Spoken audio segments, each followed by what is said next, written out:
नमस्कार साथियों, DS academy में आप सभी का स्वागत है। मैं डॉक्टर सुदेश कांतेजा आपके लिए लेकर चल रही हूँ टीजीटी पीजीटी का क्रैश कोर्स, वो भी निःशुल्क, जो यूट्यूब पर पहली बार चल रहा है।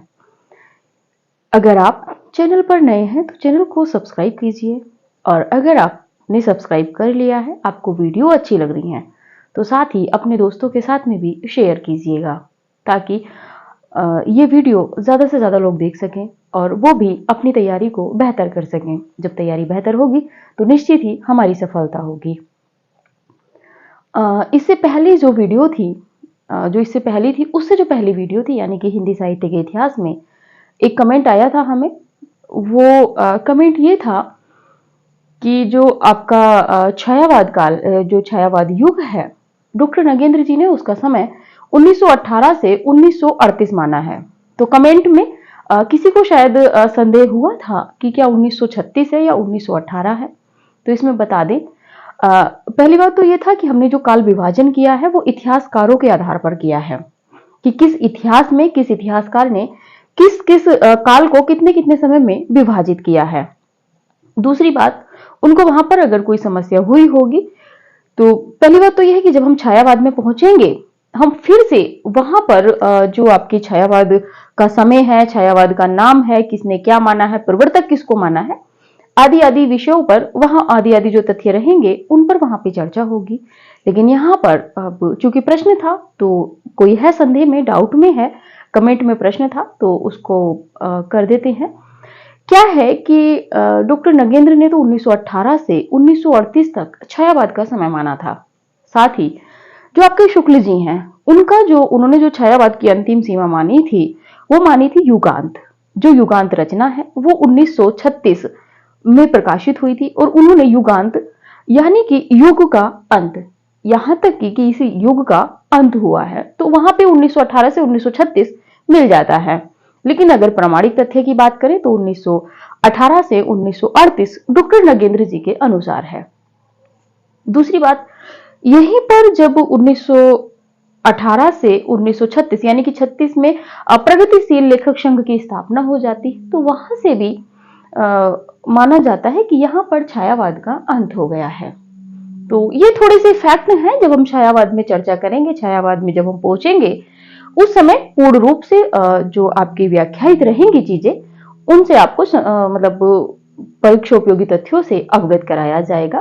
तो ये था आपका एक कमेंट और था उन्हीं सज्जन का कि डॉक्टर बच्चन सिंह ने जो आपका अपभ्रंश साहित्य है, तो क्या उसका समय नहीं माना है। तो देखिए, जो भी फैक्ट हम दे रहे हैं प्रामाणिक पुस्तकों से है, चाहे वो डॉक्टर नगेंद्र जी का इतिहास हो, चाहे बच्चन जी का इतिहास हो, चाहे शुक्ल जी का हो, चाहे रामस्वरूप चतुर्वेदी जी का हो। प्रामाणिक किताबों का एनालिसिस करने के बाद में, अध्यायवार जो उन्होंने विभाजन किया है, उसको देखने के बाद में ही आपको तथ्य दिए जा रहे हैं। किसी तथ्य में अगर कोई गलती हो रही है तो भी बताया जा रहा है कि हाँ, हमसे ये गलती हुई है। तो ऐसा बिल्कुल भी नहीं है। आप बहुत ज्यादा ऊहापोह में मत पड़िए। बाजारों में एक विषय की 10 से 20 किताबें मिलेंगी, एक टॉपिक के 20 से 25 नोट्स आपको मिल जाएंगे। आप किसी भी अच्छे जो शहर होते हैं, इलाहाबाद हुआ आपका, बनारस हुआ, लखनऊ हुआ, इन जगह आपको नोट्स भी मिल जाएंगे, और भी अमेजोन पे हर जगह आपको नोट्स मिल जाएंगे। लेकिन उनमें कहीं ना कहीं फैक्ट गलत रहेंगे। हम ये नहीं कह रहे कि पूर्ण रूप से गलत रहेंगे, लेकिन उन्होंने हो सकता है कि इनका अध्ययन किया है, लेकिन यहाँ पर जो आपको चीज दी जा रही है, जो आपको तथ्य साझा किए जा रहे हैं आपके सामने, वो प्रामाणिक ही पुस्तकों से किए जा रहे हैं, जिसके आधार पर अगर आपका प्रश्न गलत हो जाता है, सपोज मानिए आपसे प्रश्न बन जाता है कि छायावाद की अंतिम समय सीमा क्या मानी गई है, 1938, 1936, 1942 या 1932, जो भी विकल्प रहे। अगर 1936 और 1938 दोनों विकल्प में हैं, टीजीटी पीजीटी या जो भी परीक्षा है, तो इस तरह के प्रश्नों में आप रिट लगा सकते हो। और जब आप प्रामाणिक पुस्तकों से रिट लगाएंगे, जैसे कि आप शुक्ल जी के अनुसार लगा दें कि इन्होंने युगांत रचना से छायावाद का अंत माना था, यानी कि शुक्ल जी के अनुसार 1936 चला जाएगा। वहीं पर अगर आप डॉक्टर नगेंद्र जी के अनुसार भी प्रश्न को सही माने कि 1938 आपका सही है, तो इस स्थिति में क्या होता है कि इस स्थिति में प्रश्न को कॉमन करके बाहर कर दिया जाता है, यानी कि कहें माध्यमिक जो शिक्षा सेवा चयन बोर्ड है इलाहाबाद वाला, वो एफ लगा देता है इस प्रश्न पे। तो इस तरह के व्यवहारित प्रश्नों से बचिए। हम आपको वही तथ्य दे रहे हैं जो परीक्षा उपयोगी, बहुत महत्वपूर्ण है। ये थी अब तक की जानकारी। चलते हैं अपने तथ्य की ओर। हम लोग पढ़ रहे थे आदिकाल। आदिकाल में हमने नामकरण पढ़ा। नामकरण पहले समय सीमा पढ़ी, फिर नामकरण पढ़ा। नामकरण में भी हमने देखा कि किस किस प्रवृत्ति के आधार पर इतिहासकारों ने आदिकाल का नामकरण किया है। इसके बाद में हमने देखा कि जो विशेषताएं थी आदिकाल की वो कौन सी थी। आदिकाल में आलोचकों ने हिंदी का या कहें आदिकाल का पहला कवि किसको माना था, ये सब हम चर्चा इससे पहले वीडियो में कर चुके हैं। आज हम देखेंगे हिंदी या कहें आदिकाल की प्रथम रचना या पहली रचना जो मानी गई है वो कौन सी है। इसके बाद हम चर्चा करेंगे युगीन परिस्थितियां। आदिकाल के समय पे जो सामाजिक परिवेश था, राजनीतिक परिवेश था, धार्मिक सांस्कृतिक जो परिवेश था वो कैसा था। इसके बाद में हम चर्चा करेंगे हिंदी साहित्य के इतिहास में जो इतिहासकार हैं उन्होंने आदिकाल के संबंध में क्या क्या कथन दिए हैं। तो आदिकाल से संबंधित कुछ परिभाषाएं, 10-12 परिभाषाएं जो परीक्षा उपयोगी अति महत्वपूर्ण है, उन पे चर्चा करेंगे हम। इसके बाद में हम आदिकाल का विभाजन करेंगे कि किन किन साहित्य में बटा हुआ है, जैसे राजू साहित्य हो गया, जैन साहित्य हो गया, लौकिक साहित्य हो गया, अपभ्रंश साहित्य या पुरानी हिंदी साहित्य हो गया, राज साहित्य हो गया।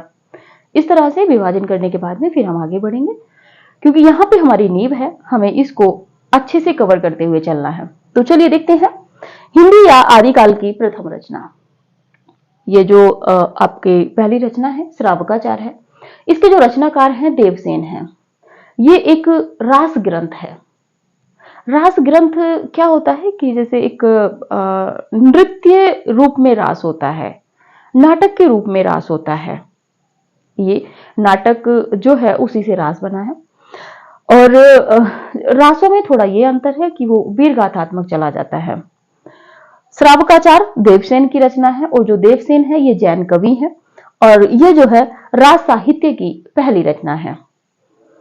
राज साहित्य की रचना मानी गई है, हालांकि दूसरे नंबर की ये रचना है इसमें। और श्रावकाचार का जो समय है 933 ईस्वी है। श्रावकाचार से अनेक बार प्रश्न बने हैं टीजीटी पीजीटी में, ज्यादा करके प्रश्न यहां से बन जाता है। समय क्या है श्रावकाचार का 933 ईस्वी है। इस रचना में 250 दोहों में श्रावक धर्म का प्रतिपादन किया गया है। आगे है यह एक उपदेशात्मक रचना है। दूसरा है यह रचना शांत रस प्रधान है। इसके बाद है यह मुक्तक रचना अपभ्रंश प्रभावित पुरानी हिंदी है। आगे है यह पहला प्रकाशित ग्रंथ है। आपका जो श्रावकाचार रचना है देवसेन ने रची। सीधा सीधा प्रश्न बनता है श्रावकाचार किसकी रचना है? देवसेन की। देवसेन कैसे रचनाकार हैं? जैन साहित्य से संबंधित हैं, राज साहित्य से संबंधित हैं। इस तरह से भी प्रश्न बनते हैं कूट में जब आते हैं। तो ये है आपका श्रावकाचार का समय 933 ईस्वी है। यह एक उपदेशात्मक रचना है क्योंकि इसमें जो है उपदेश दिया गया है गृहस्थ जीवन को, जब धार्मिक सुधार के उसमें इसमें उपदेश दिया गया है। और इसमें क्या है कि इस रचना में कितने दोहे हैं, ये प्रश्न अनेक बार बना है। कितने दोहे हैं? तो 250 इस रचना में दोहे हैं। आगे है कि श्रावक धर्म का प्रतिपादन इस रचना में किया गया है। इसके बाद शांत रस में यह रचना लिखी गई है क्योंकि उपदेश जब दिए जाते हैं कोई भी तो वो शांत रस में ही दिए जाते हैं, या जब कोई बवंडर या झगड़े होते हैं वो हो सकता है रौद्र रूप में हुए, ये वीर रस में लिखे जाएं। लेकिन यहाँ पे जब उपदेश की बात आ रही है श्रावक धर्म यानी कि धर्म परिवर्तन इसमें किया जाता है कि कैसे एक मतलब जो वो होता है गोबर वड़िक है इसमें एक, मुझे इस समय नाम स्मृति में नहीं आ रहा है, तो उसके माध्यम से इसका प्रतिपादन किया जाता है, वो कैसे धर्म परिवर्तन हो जाता है। तो ये शांत रस प्रधान है, उपदेशात्मक रचना है और ये मुक्तक रचना भी है, साथ में मुक्तक रचना है। और इसमें जो भाषा है वो अपभ्रंश प्रभावित हिंदी है क्योंकि अपभ्रंश साहित्य हमने देखा था कि इस काल को कहा गया है, आदिकाल को कुछ इतिहासकारों ने अपभ्रंश काल भी कहा है। तो अपभ्रंश प्रभावित जो पुरानी हिंदी है, यानी कि अपभ्रंश के बाद जो हिंदी शुरू हुई है, तो वो अपभ्रंश और हिंदी मिश्रित है, तो ये उसमें लिखी गई है। और कैसी रचना है, किस प्रकार की है, मुक्तक प्रकार की है। और इसकी एक विशेषता यह भी है कि यह पहला प्रकाशित ग्रंथ है। अगर कभी प्रश्न बन जाता है आने वाले, अब ये प्रश्न अभी नहीं बना है, जबकि यहां से कैसा ग्रंथ है, उपदेशात्मक है, कितने दोहे हैं और किस समय में हुई, कौन इसके रचनाकार हैं, यहां से प्रश्न तो कई बार बन चुके हैं। तो यह पहला प्रकाशित ग्रंथ है। हिंदी का पहला प्रकाशित ग्रंथ किसे माना जाता है, तो सीधा सीधा आपका विकल्प रहेगा श्रावकाचार को। आप स्क्रीनशॉट लीजिए, ये श्रावकाचार के विषय में था तथ्य।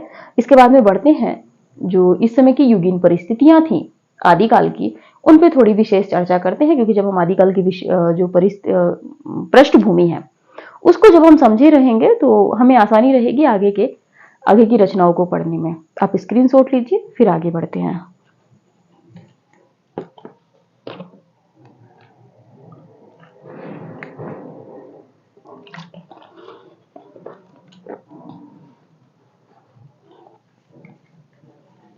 चलिए देखते हैं। आप वीडियो को शेयर करते रहिए, लेकिन तथ्य देखिए, आप एक बार आप वीडियो को देखिए पूरा। उसके बाद में जो प्रामाणिक पुस्तकें हैं आपके, डॉक्टर नगेंद्र जी का इतिहास है, डॉक्टर बच्चन सिंह के दोनों इतिहास हैं, रामस्वरूप चतुर्वेदी और शुक्ल जी। अगर आपके पास नहीं है तो आप जब भी कमेंट कीजिएगा, आप इस तरह से कीजिएगा कि आपको संदेह है उसमें। अगर या तो आप प्रामाणिक किताब से देखने के बाद ही कमेंट कीजिएगा, क्योंकि जब आप प्रामाणिक पुस्तक से हमें कमेंट देंगे तो हमें भी अच्छा लगेगा।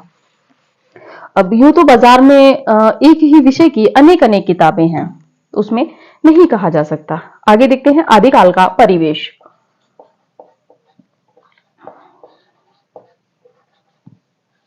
आदिकाल का परिवेश, परिवेश या पृष्ठभूमि।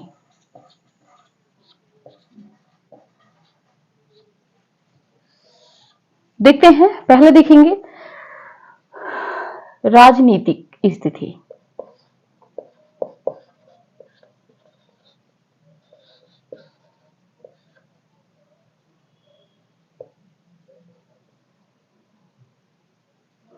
राजनीति, नैतिक,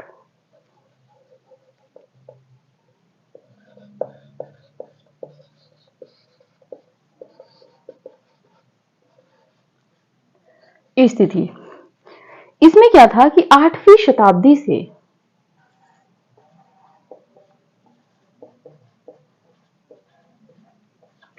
15वीं शताब्दी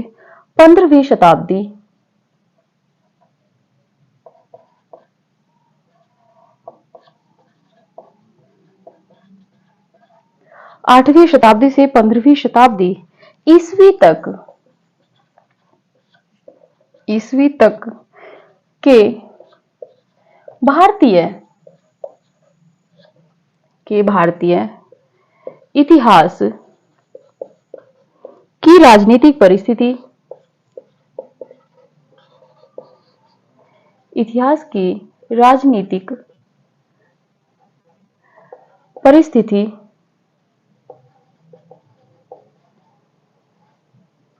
राजनीतिक परिस्थिति हिंदू सत्ता के धीरे धीरे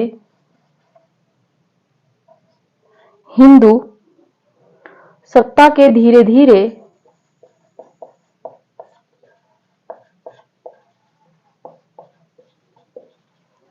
हिंदू सत्ता के धीरे धीरे क्षय होने तथा, यानी कि क्षीण होने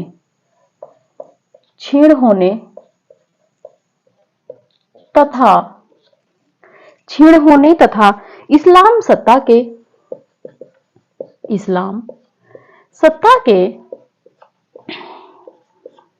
धीरे धीरे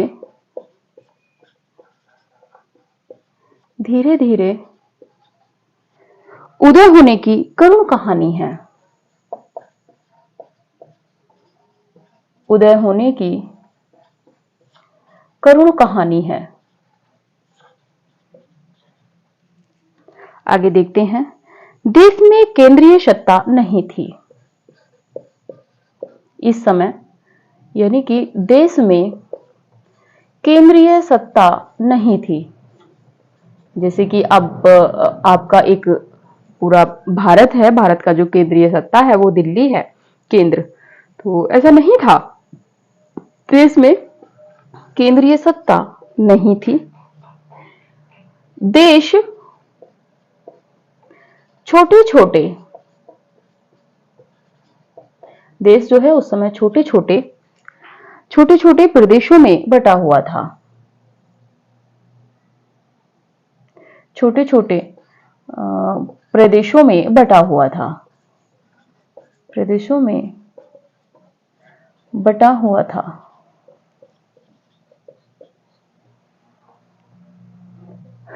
बटा हुआ था। आगे है कि प्रांतीय राजाओं की मानसिकता, यानी कि जो क्षेत्रीय राजा थे, प्रांतीय राजाओं की मानसिकता,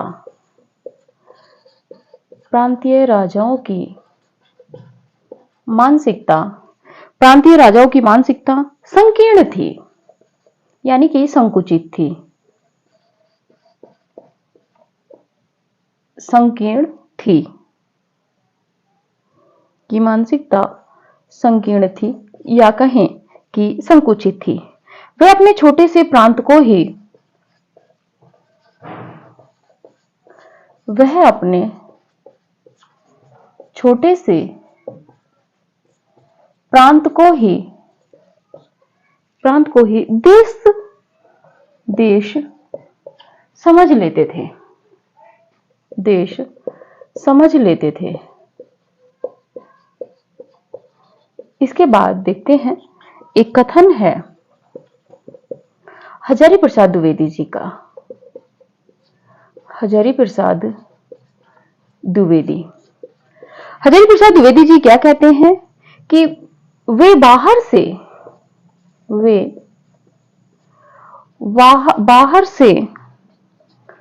बुला बुलाकर, वे बाहर से बुला बुलाकर अनेक ब्राह्मण वंशों, अनेक ब्राह्मण वंशों को दान देकर काशी में बसा रहे। काशी में बसा रहे थे। संस्कृत को उन्होंने बहुत प्रोत्साहन दिया। संस्कृत को उन्होंने बहुत प्रोत्साहन दिया। ये जो कथन है ये हजारी प्रसाद द्विवेदी जी का था। और यहाँ पे जो था, हमने राजनीतिक जो स्थिति थी आदिकाल में, उसके विषय में जो पॉइंट ऑफ व्यू थे वो हम लेके आए थे। देखते हैं राजनीतिक स्थिति आदिकाल के परिवेश में।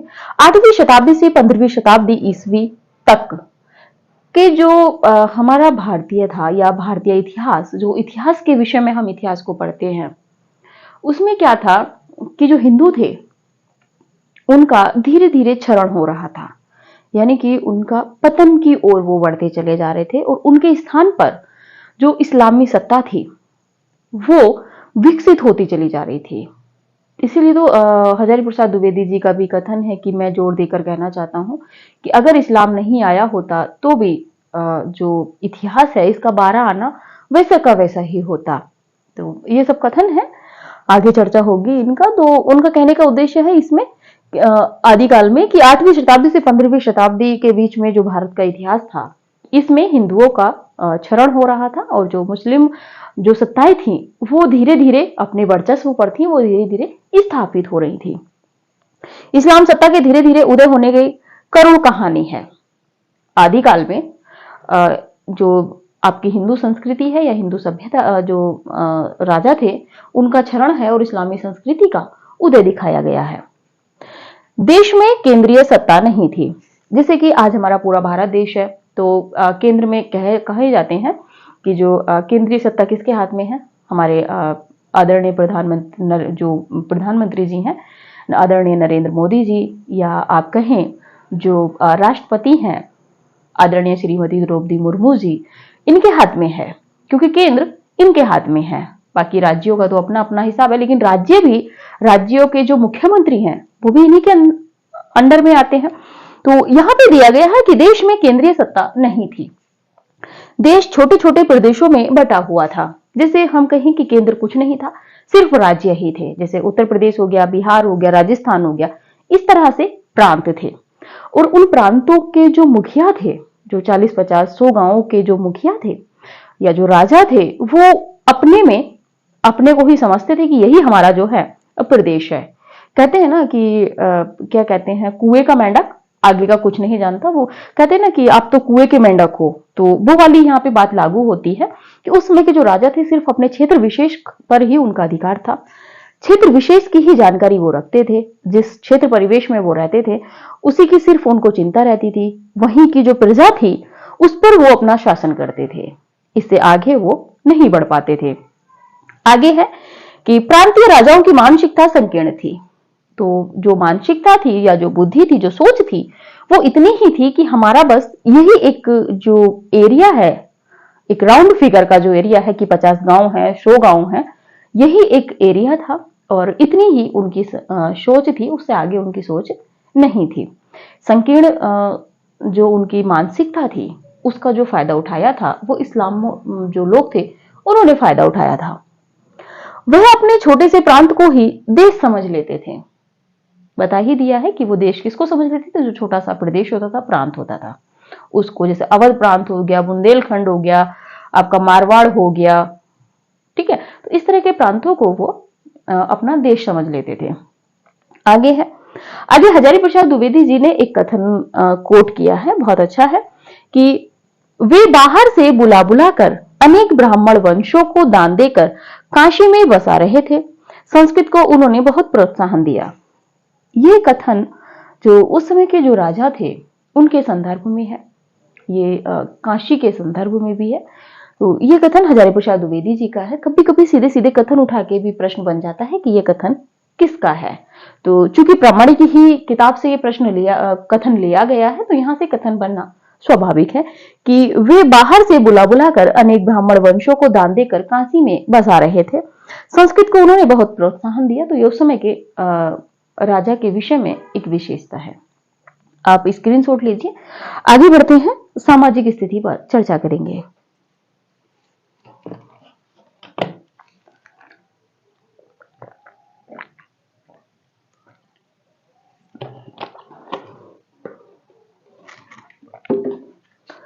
चलिए देखते हैं सामाजिक स्थिति। पृष्ठभूमि से थोड़ा यह हो जाएगा कि जब आप पृष्ठभूमि इसकी समझ लेंगे तो रचनाओं में जो वर्णीय विषय रहेंगे उसमें आपको बहुत ज्यादा भूमिका, मतलब आपको एक आधार बन जाएगा और आपको यह भी पता लग जाएगा। कभी कभी क्या होता है ना कि सीधे सीधे प्रश्न बन जाता है कि आदिकाल की विशेष प्रवृत्ति नहीं है, या आदिकाल की में जो आर्थिक जो सामाजिक परिवेश था वो कैसा था या नहीं था। तो यहां से सीधे सीधे प्रश्न बन जाता है। देखते हैं दूसरे नंबर पर सामाजिक स्थिति। आज थोड़े से अस्वस्थ हैं हम। सामाजिक स्थिति, सामाजिक स्थिति में आप देखेंगे जाति पाति के बंधन कड़े होते जा रहे थे। जाति पाति के बंधन कड़े होते जा रहे थे।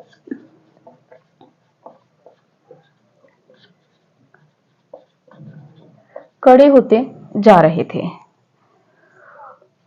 उच्च वर्ण के लोग, उच्च वर्ण या उच्च कुल कहें तो उच्च वर्ण के लोग भोग करने के लिए थे। भोग करने के लिए थे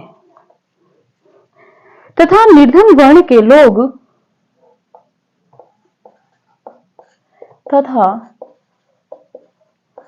निर्धन वर्ण के लोग मानो श्रम करने के लिए ही पैदा हुए थे। मानो श्रम करने के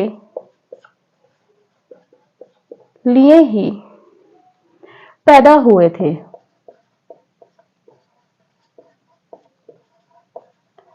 आगे देखते हैं। नारी मात्र भोग्य मात्र, नारी भोग्य मात्र रह गई थी, यानी कि भोग्य मात्र रह गई थी, यानी कि इसको उपभोग की वस्तु ही समझ लिया गया था। वह क्रय विक्रय एवं अपहरण की वस्तु बनती जा रही थी। वह क्रय विक्रय एवं अपहरण की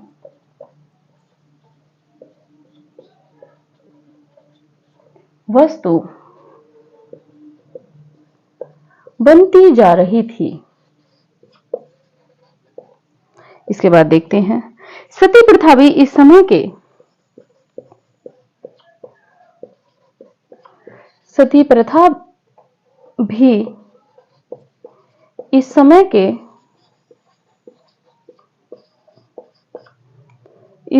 के समाज का एक भयंकर अभिशाप थी।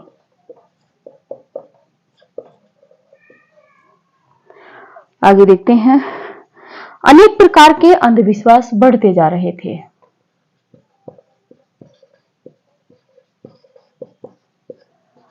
अनेक प्रकार के अंधविश्वास बढ़ते जा रहे थे।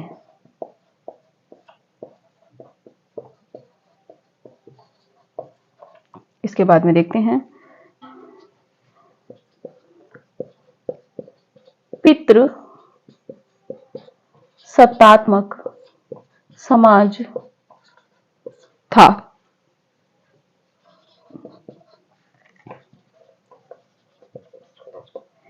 हिंदू व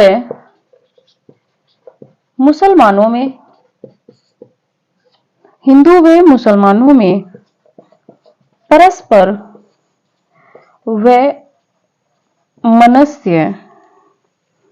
वैमनस्य था। ये था आदिकाल का जो परिवेश था, उस समय की जो आपकी सामाजिक स्थिति थी वो ये थी। क्या था कि जाति पाति के बंधन कड़े होते जा रहे थे। एक तरीके से हम उस जाति के हैं, हम दूसरी जाति के हैं, तो इस चीज का तो अभी भी कहीं ना कहीं विरोध होता है। तो आदिकाल में भी हुआ था, क्योंकि उस समय तो समाज थोड़ा सा अग्रसर होना शुरू हुआ था। उस समय ये परिस्थितियां ज्यादा थी।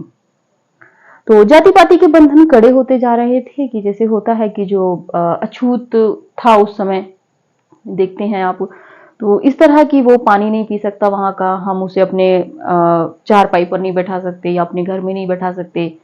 तो ये जो बंधन थे, या जो श्रमिक वर्ग है, जो श्रम करने वाला वर्ग है, वो श्रम ही करेगा। महाजन के उस पे इस तरह की चीजें आदिकाल में थी। अगला है कि उच्च वर्ण के लोग भोग करने के लिए थे तथा निर्धन वर्ण के लोग मानव श्रम करने के लिए ही पैदा हुए थे।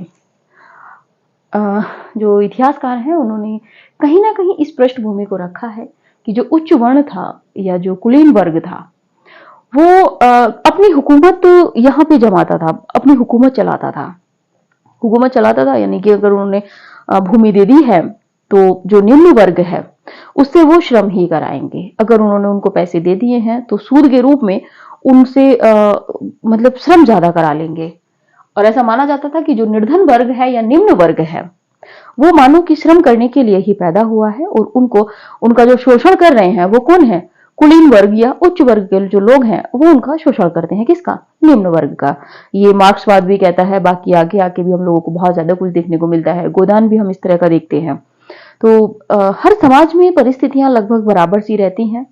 कहीं पर कुछ तथ्यों की या कुछ कहीं विचारधाराओं की समानता हो जाती है, कुछ में कुछ तथ्यों का या कुछ वादों का या विचारधाराओं का प्रबल स्तर बढ़ जाता है।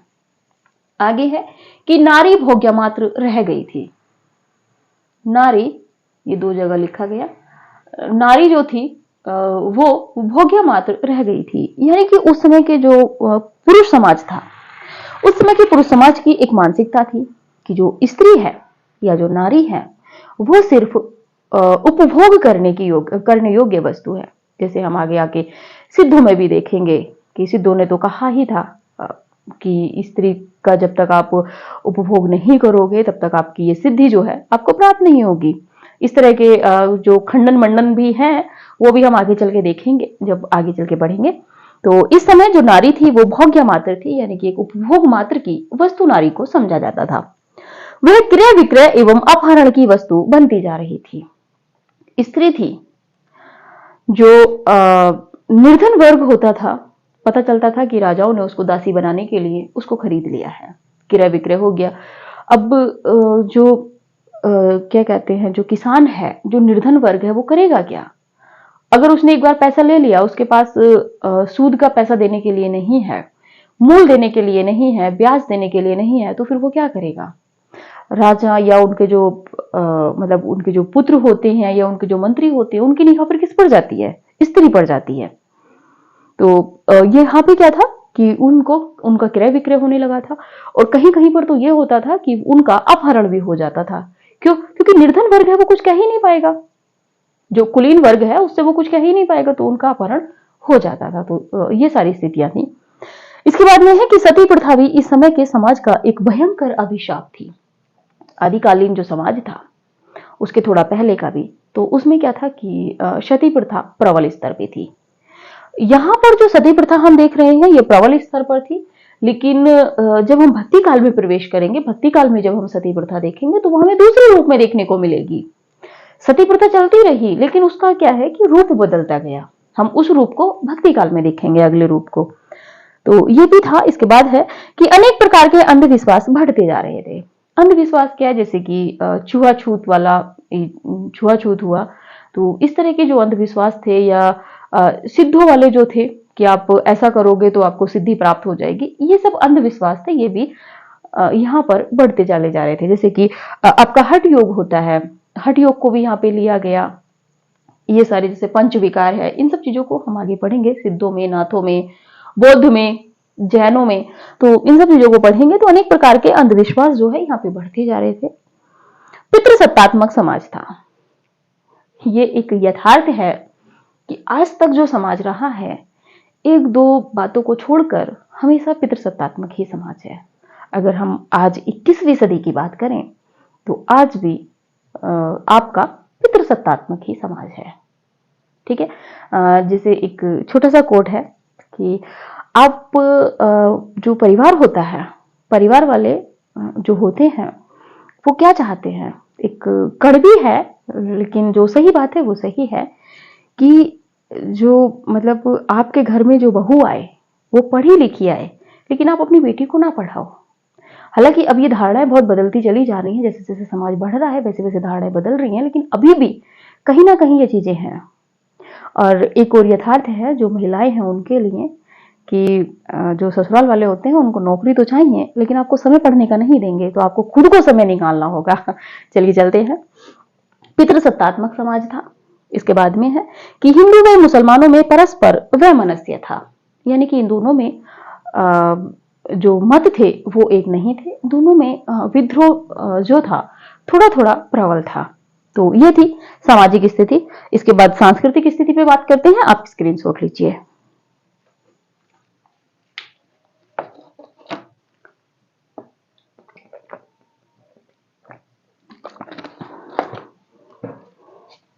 चलिए देखते हैं। लेक्चर लंबा हो जाता है, लेकिन जब तक हमें समझ में नहीं आता कि जब तक हम आपको समझाएं नहीं, हम आगे कैसे बढ़ जाए। चलिए आगे देखते हैं। सांस्कृतिक स्थिति।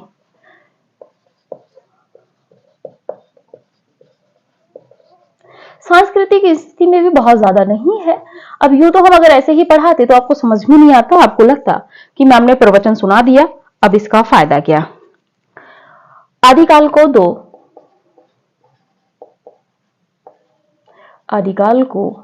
दो संस्कृतियों के संक्रमण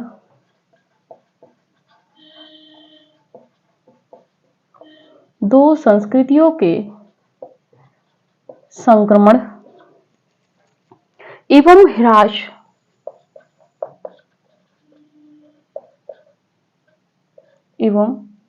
ह्रास विकास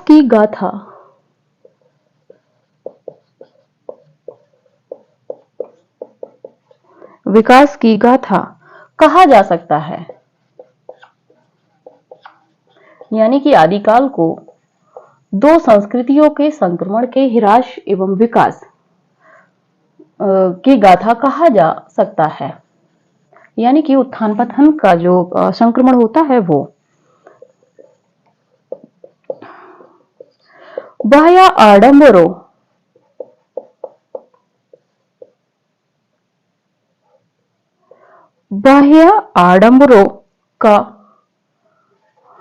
आडंबरों का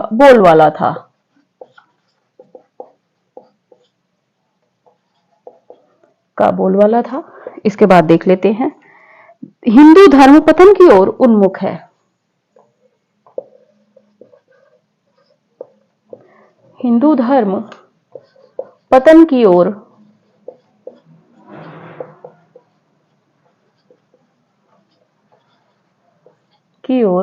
उन्मुख था, ये था। इसके बाद है अंधविश्वासों का वर्चस्व।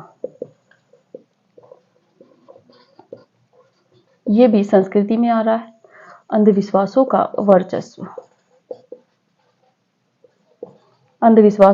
वर्चस्व था। चौथे नंबर पे देख लेते हैं धार्मिक आर्थिक स्थिति। आर्थिक स्थिति में बहुत ज्यादा कुछ नहीं था।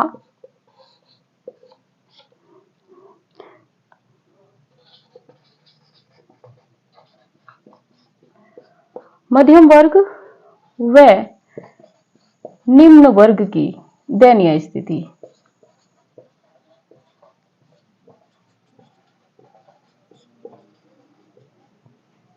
देखिए, ये था यहां तक का। सांस्कृतिक स्थिति में क्या था कि आदिकाल को दो संस्कृतियों के संक्रमण के ह्रास एवं विकास की गाथा का काल कहा जा सकता है। क्यों?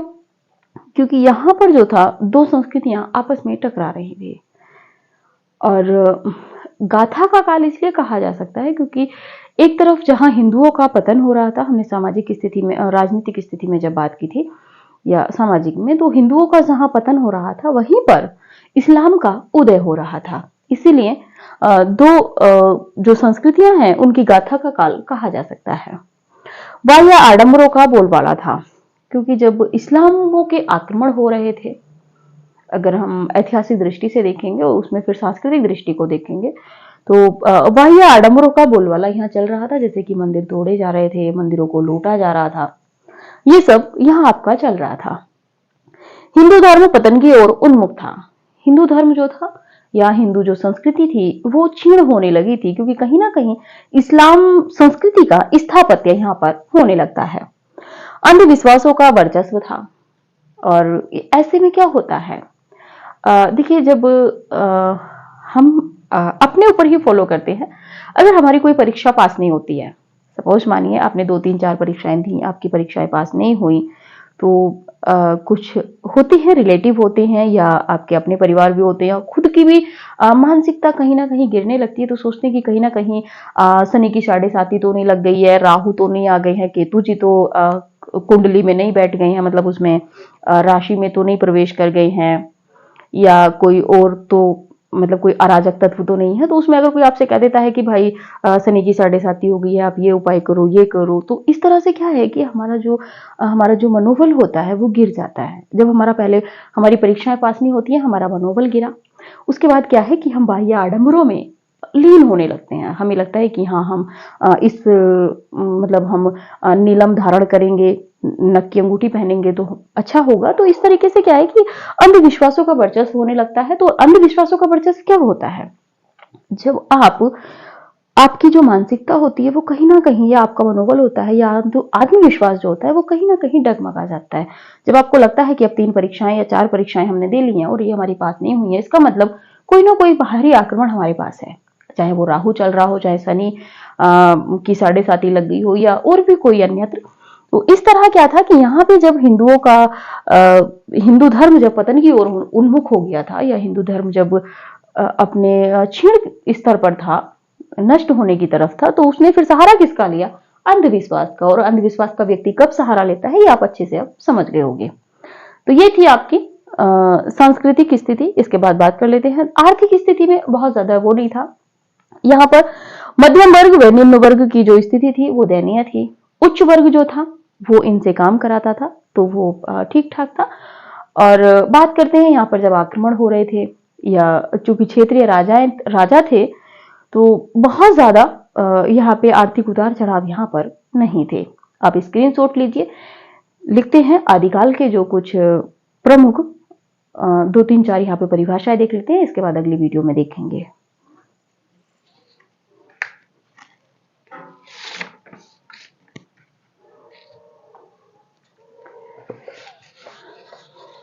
चलिए देखते हैं। अब आप यहाँ की पृष्ठभूमि पूरी समझ गए हैं। आप देखेंगे कैसे पृथ्वीराज रासो, विसल देव रासो, ये सब चीजें, और इसी से आपके सारे फैक्ट क्लियर होते चले जाएंगे कि कहाँ पे राजनीति है, यहाँ पे आर्थिक स्थिति क्या है, यहाँ पे राजनीतिक स्थिति क्या है। और यहाँ पे देखते हैं कि आदिकाल के संदर्भ में आलोचकों के कथन।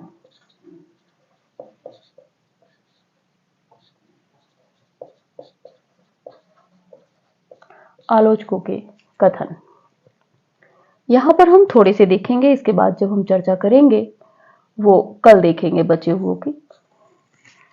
देखिए हैं पहले नंबर पर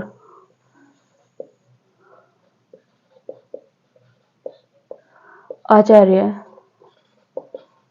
रामचंद्र शुक्ल।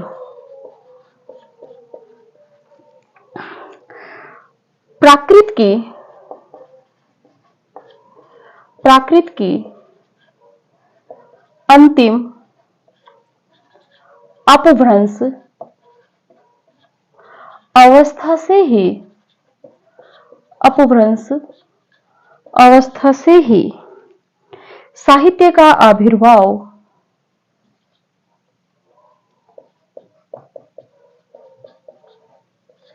से ही साहित्य का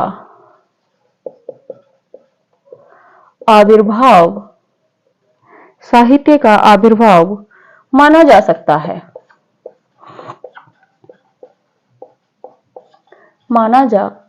है। दूसरी परिभाषा देखते हैं। रामचंद्र शुक्ल जी की ही परिभाषा है दूसरी भी, और इस परिभाषा में वो लिखते हैं हिंदी साहित्य का आदिकाल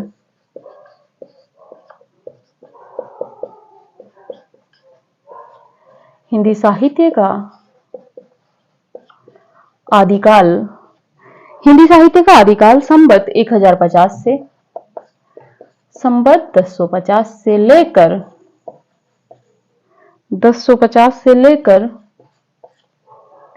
1300 संवत 1375 तक,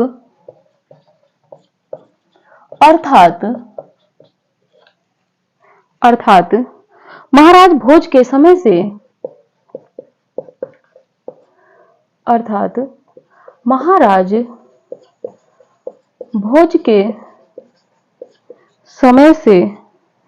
भोज के समय से लेकर हमीर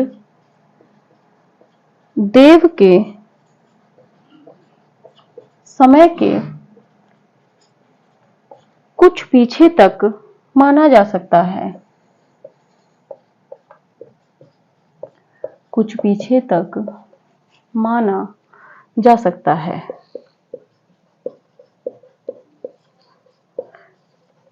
ये भी लिख लेते हैं यहाँ पे शुक्ल जी।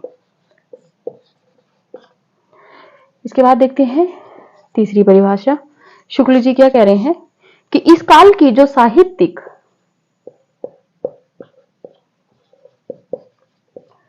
इस काल की जो साहित्यिक इस काल की जो साहित्यिक सामग्री प्राप्त है, सामग्री प्राप्त है, उसमें कुछ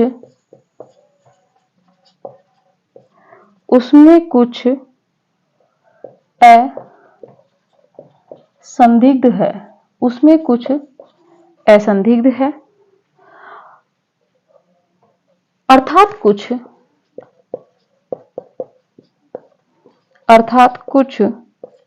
संदिग्ध, अर्थात कुछ संदिग्ध, असंदिग्ध,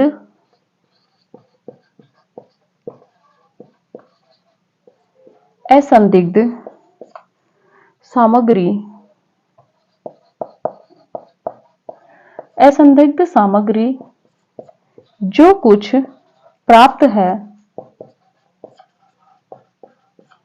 उसकी भाषा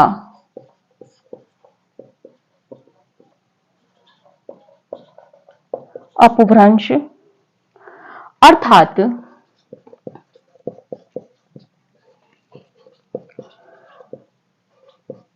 प्राकृताभाष हिंदी है। और ये भी जो कथन है, ये भी कथन शुक्ल जी का है।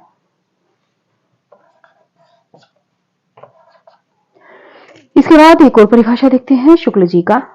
शुक्ल जी की है कि मेरा उद्देश्य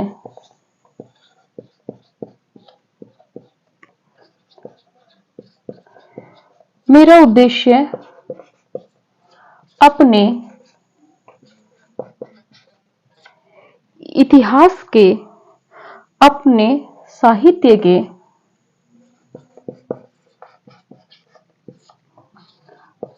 साहित्य के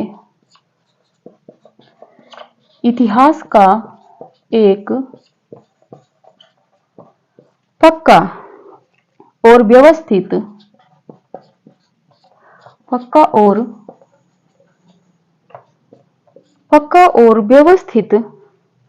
ढांचा खड़ा करना था।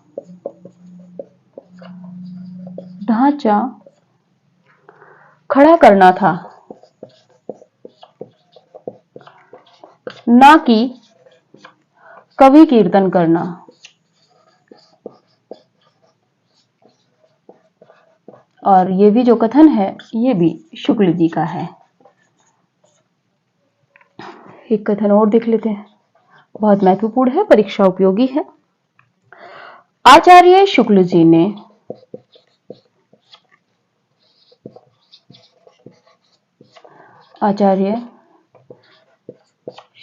ने आदिकाल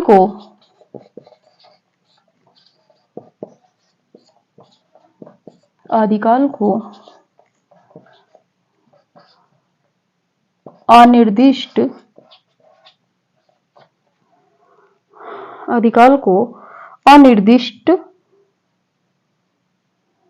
लोक प्रवृत्ति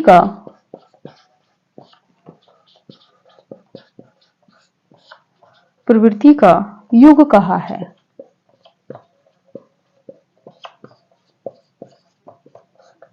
ये भी आपके शुक्ल जी का था। ये कथन रहे आचार्य रामचंद्र शुक्ल जी के, जो आदिकाल के संबंध में थे। आचार्य रामचंद्र शुक्ल जी का पहला कथन है कि प्राकृत की अंतिम अपभ्रंश अवस्था से ही साहित्य का आविर्भाव माना जा सकता है, या कहें कि हिंदी साहित्य का आविर्भाव माना जा सकता है। ये कथन शुक्ल जी का है और उन्होंने प्राकृत की अंतिम अपभ्रंश अवस्था से हिंदी साहित्य की शुरुआत मानी है। ये उनके इतिहास से कथन है। दूसरा है कि हिंदी साहित्य का आदिकाल संवत 1050 यानी कि 1050 से लेकर 1375 विक्रम संवत जो 1375 तक, या अर्थात महाराज भोज के समय से लेकर हमीरदेव के समय के कुछ पीछे तक हो सकता है।